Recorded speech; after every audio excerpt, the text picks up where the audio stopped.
नमस्कार, मैं रचना सरन सदीनामा में समीक्षाकार लेकर हाजिर हूँ आज दिनांक 4 अगस्त 2021 का संपादकीय। ईसाई मिशनरीज ने भारत के गरीब हिंदुओं और आदिवासियों की अशिक्षा और गरीबी का फ़ायदा उठाते हुए उन्हें पैसे का लालच देकर और अनेक प्रकार के भय दिखाकर उनका धर्मांतरण किया है। और ये धर्मांतरित ईसाई अपनी सुविधा के अनुसार कभी हिंदू तो कभी ईसाई बनकर सरकार की तमाम सुविधाओं को प्राप्त करते रहते हैं। हाल ही में संसद में केंद्र सरकार ने घोषित किया है कि ईसाई बन चुके दलितों और अन्य को सरकारी योजनाओं का लाभ नहीं मिलेगा।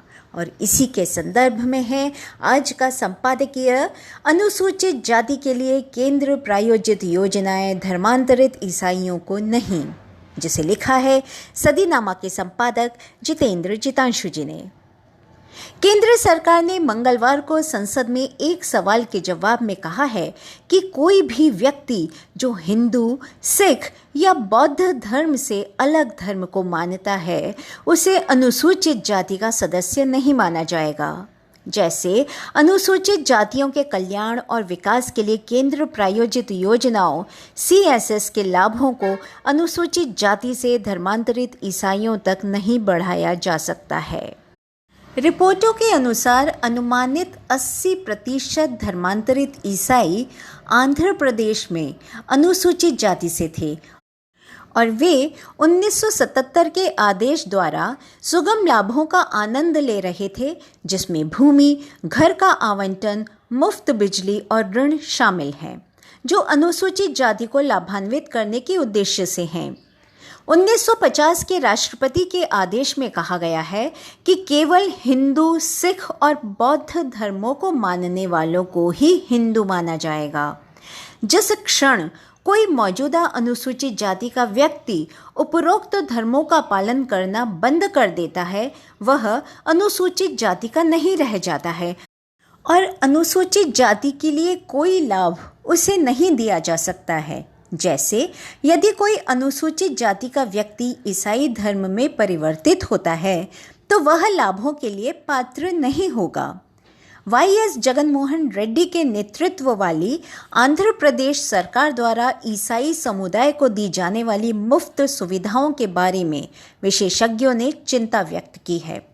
विशेषज्ञों का सुझाव है कि मुफ्तखोरी से न केवल जनता के पैसे का नुकसान हो रहा है, बल्कि इन तुष्टीकरण योजनाओं का उद्देश्य आम आंध्र के नागरिकों को धर्मांतरण के लिए प्रोत्साहित भी कर रहा है।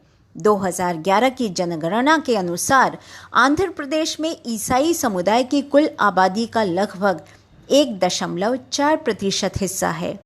हालांकि धर्मांतरण की बढ़ती घटना के कारण राज्य में इस विश्वास के अनुयायियों की संख्या अधिक होने का अनुमान है।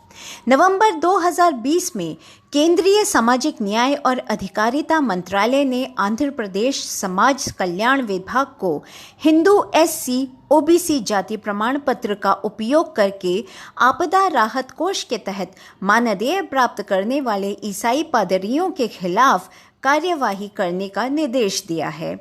कानून के क्षेत्र में काम में लगने वाले एक गैर सरकारी संगठन legal rights protection forum LRPF ने राज्य में की गई सभी धार्मिक सेवाओं के लिए मानदेय प्रदान करने के लिए राज्य सरकार की योजनाओं के तहत हो रहे एक कथित घोटाले की ओर इशारा किया था। NGO द्वारा दायर RTI के माध्यम से प्राप्त आंकड़ों के अनुसार यह पता चला है कि 58.14% ईसाई पादरियों के पास हिंदू SC समुदाय प्रमाण पत्र हैं और 13.37% ईसाई पादरियों के पास हिंदू OBC समुदाय प्रमाण पत्र हैं। NGO ने आगे ये आरोप लगाया कि SC या OBC के लिए सरकारी योजना के तहत लाभ की मांग करते समय ईसाई पादरी अपनी हिंदू पहचान का इस्तेमाल करते थे और ईसाई पादरियों के लिए सरकारी योजनाओं का लाभ प्राप्त करने के लिए अपनी ईसाई पहचान का उपयोग करते थे। आमीन। जितेंद्र जितांशु। तो दोस्तों, ये था आज का संपादकीय। कल फिर एक नए विषय के साथ उपस्थित होंगे। तब तक के लिए नमस्कार।